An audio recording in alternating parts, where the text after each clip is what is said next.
Okay, good day to all science students. In this video lesson, we are going to tackle about the difference between distance and displacement under the topic basic concepts of motion.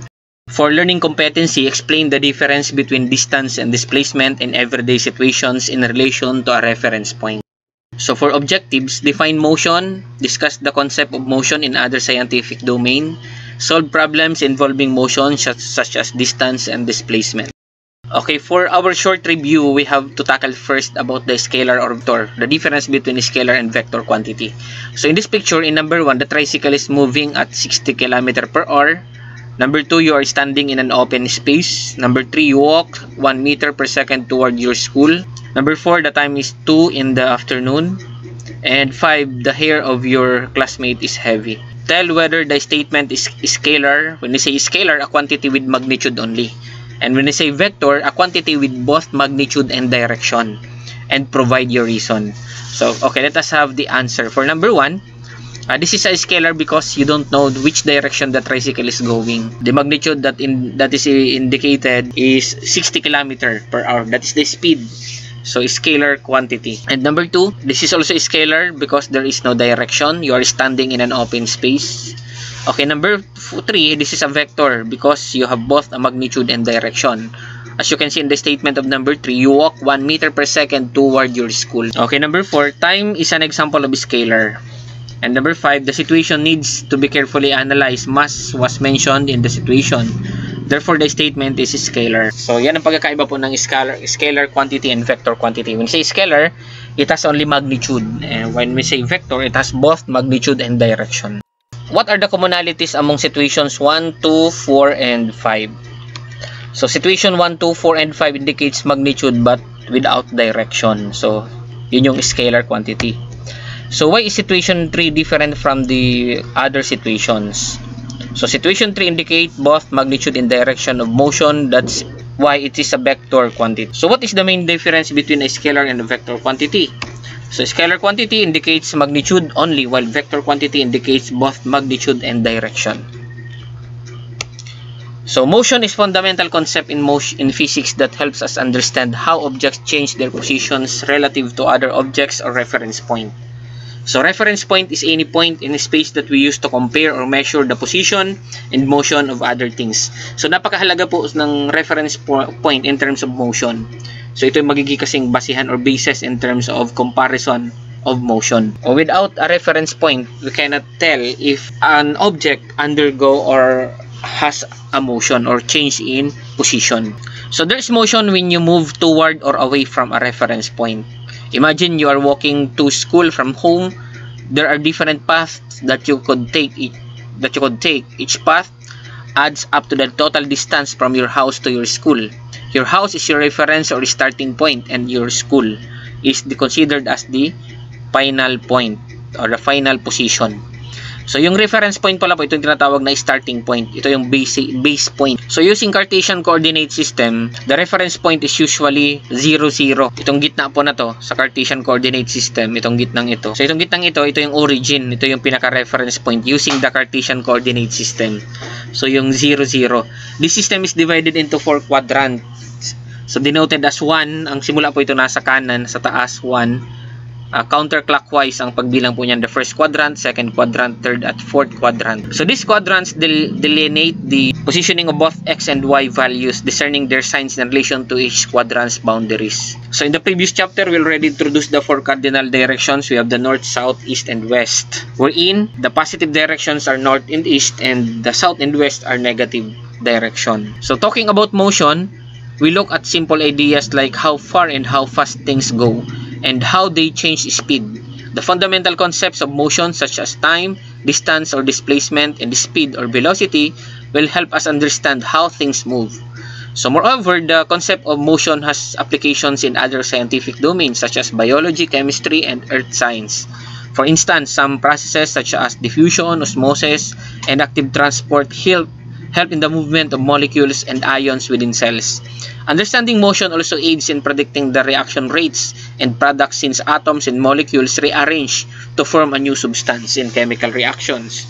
Weather patterns and long-term climates can be determined through the motion of air masses and ocean currents. So let us study this map by familiarizing the location of your home and school in the map. There are two public roads from your home to school, assuming that this is your home. And we have the road A, ito yung kulay pink. And we have the road B, itong light blue, going to school. So, ayan. Sa tingin niyo alin dyan ang mas malayo? So, makukuha nyo po yan by means of measuring. So, pwede kang gumamit ng tali or ng yarn to measure kung gaano kalayo. And then, i-straight nyo yan sa ruler or sa meter stick. So, by using a strip of yarn, measure the length of each road from your house going to the school. Then, lay over the measured yarn to ruler or tape measure or meter stick. What is the distance from home to school on road A and road B, which is longer? So, based on actual doing the activity, so road A is approximately 290 cm or almost one ruler, while road B is approximately 297 cm. So, based on the comparison, alin ang mas mahaba? Ang road. So, that is road B is longer than road A. So, another one, if you will make a new road going to your school, where will it be? What will be your considerations? Draw your own road by using a broken line from your home going to school. What is the length of that new road? Kung ito yung road A, medyo malayo, road B medyo malayo, di mas malayo. Alin kaya ang pinakamalapit na daan papunta sa school? So ito kung titingnan natin, ayan. Ayan, ito yung broken line na dilaw. Yan yung pinakamalapit or the shortest path from your home going to your school. Kaya lang, nagkataon wala diyang kalsada. So, ang tawag na po dyan, itong pink na to, kapag sinukat mo yan, yan yung total distance. Ito naman, itong blue, ganun din, total distance. Ito namang shortest path, or the shortest distance from your home. The home is considered as your reference point, and then the school is the final position, or the final point. That is the so-called the displacement. So, pag sinabi natin displacement, that is the shortest distance from the reference point to the final point. Okay, number 3. Assuming that you were late in class during the third periodic test and you are aware that both roads A and B will take 15 minutes to travel going to school, will you take the new route? Ito bang route na to dadaanan mo? So, i-consider mo dyan syempre kung may mga bahay dyan. So, tatawid ka dyan sa mga kabahayan. So, that's why hindi talaga natin masusunod yung shortest in reality. Yung shortest path na gusto natin. Pero minsan may mga dinadaanan tayo na shortest, na shortcut ang tawag natin, shortcut. Ang tawag doon is the displacement. Okay, distance is a scalar quantity that quantifies the actual length of the path covered. So pag sinabi natin distance, yung gaano kalayo ba yung travel mo, ipa-plus mo lang yung lahat. So displacement is a vector quantity that quantifies the distance from the initial to the final position of an object. So when you are on the move, you travel a certain distance, but when you return to where you started, even though you have covered the same distance, your displacement is 0. Okay, bigyan natin example itong nasa picture. Ayan. Ito yung reference point using the Cartesian coordinate plane. We have the north, east, south, and west. So yung pinakagitna, yung 0, 0 position, yung reference point. So tumakbo siya 10 meters going to the east, and then nagbago ng direction, 5 meter going to the south, and then going to the south, and then 10 meters going to the west. So kung titignan niyo, ito yung initial position niya, yung nasa gitna, and then dito na siya sa baba sa south, ang kanyang final position. When you were asked this question, how far did the object travel? We are actually describing the object's change in position with respect to the reference point. In this case, how far did the boy travel? Gaano ba kalayo ang travel nitong boy from the reference position? So, ang gagawin mo lang, ipa-plus mo lang lahat ng distance na na-cover niya. Total distance is equals to this of 1, this of 2, plus this of 2, plus this of 3, and so on and so forth. So, we only have 3 distances. So, we are going to add 10 meters plus 5 meters and 10 meters. That is equivalent to 25 meters. So, yun yung kanyang distance na total distance. Ang tanong, what is the displacement? So, pag sinabing displacement, kanina, babalikan natin yung definition.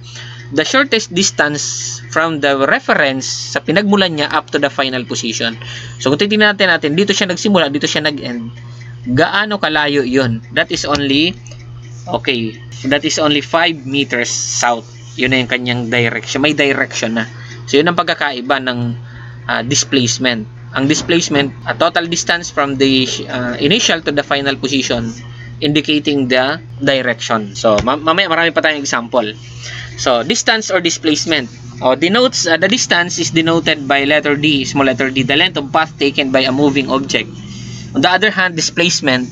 So, ang symbol na ng displacement, kagamitin mo yung D symbol, you have to put an arrow.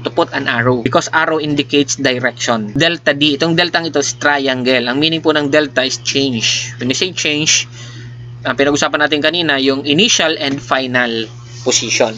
So, yun tinatawag na delta or change. This is the shortest span between the initial and final position. The delta means change. It is the difference between the final and initial values of the physical quantities. So, ang delta yan, hindi lang ginagamit sa displacement, kahit sa change in energy. So, delta, change. So, the fundamental unit of length in the International System of Units or SI is the meter, or symbol is M, which serves as a standard for measuring both distance and displacement. While the meter is applicable to quantifying the extent of travel, displacement goes further by incorporating directionality and at times utilizing positive or negative values to signify the motion's orientation. There are other units used. We have inches, feet, centimeters, kilometers, and miles. So, ito another example. Using the diagram, in how many ways can you go to the school from your house in a straight path using the squares, the white squares? Each box is 2 meters, assuming that each squares is equivalent to 2 meters. So, answer the following questions. How many ways can you go to the school from your house on a straight path using the white squares? We have the first one. Ito, using this part. So, kung ito ay 2 meters, so ilan lahat? We have, how many? Okay, 18 meters. Kung bibilangin natin, 1, 2, 3, 4, 5, 6, 7, 8, 9 times 2, that is 18 meters. That is the first path. Okay, another one, second path. Ito, straight. Sa gitna dumaan. We have only how many squares? That is 5. So, equivalent yan sa 10 meters. Path B. Okay, another one, we have the path C. Ito yung green. So, same with the path A, that is 18 meters because 9 squares. So, kung i-summarize natin yung tatlong pamamaraan para makarating ka sa school, we have the path A to C. So, the shortest one is the path B. So, path A and C are distances. While path B is the displacement. So, nakita natin ulit ang pagkakaiba ng distance and displacement. So, pinasabing displacement, pinaka-shortcut or the shortest path from your initial to final position. The legend, every square is equivalent to 10 meters from your house going to your school. So, what is the distance from your house to your school? Ano yung distance kung bibilangin natin? So, using the equivalent of squares, which is equivalent to, every square is equivalent to 10 meters, that is 70 meters the distance. And then the displacement is 70 meters to east. So, parehas yung magnitude niya, pero yung displacement meron ng direction. So, number 2, what is the distance from your school to your house? So, 70 meters pa rin ang distance, pero ang direction na is iba kasi from your school to your house. Yung kanina, from your house to your school, that is east. And then from your school to your house is west. If you went to school and went back home, what is the total distance? Yan, galing ka sa bahay mo, initial position, pumunta ka ng school, umuwi ka. Ilan ang total distance mo? Kung ipa-plus mo, the distance 1 is 70 meters, the distance 2 is 70 meters, that is equivalent to 140 meters. Pero ang displacement mo is 0. Bakit 0? Kasi galing ka sa bahay mo, pumunta ka ng school, bumalik ka ng bahay mo. Pag sinabi nating displacement, the shortest distance from initial to final. Ano ba yung final position mo? Yung bahay mo. Initial position mo is yung bahay mo. So, magkaiba yung direction, east and west. So, applying yung negative sign ng ng direction. So, ima-minus mo yun. Yung dalawa, 70 meters and 70 meters. Kasi nga, bumalik ka. Balikan natin yung definition ulit ng displacement. When they say displacement, the shortest path or distance from your initial to your final position.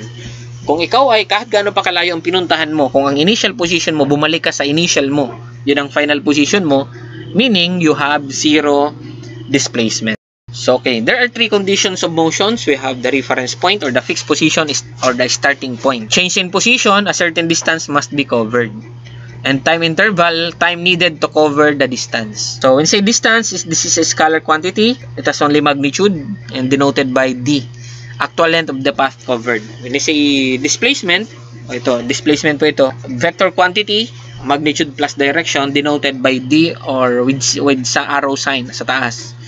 Shortest distance from the initial to the final position of an object. Okay, think of this. Can a person travel a distance of 200 meters but still have zero displacement? Pwede ba yun? Nag-travel siya ng 200 meters pero ang displacement niya is zero.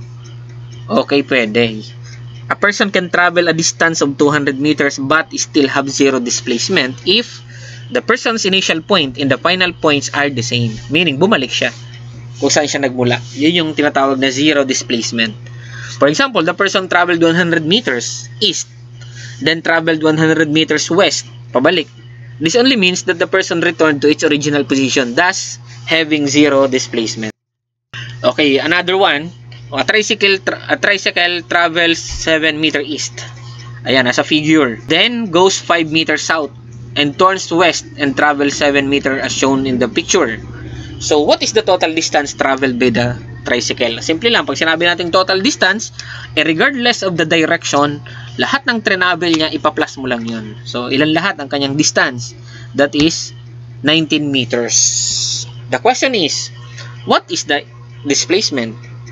So, balikan natin ulit, ang displacement is the shortest path from initial to final position. Kung titignan natin, ito yung tricycle, dito siya nagsimula. Ang final position niya, itong nasa taas na to.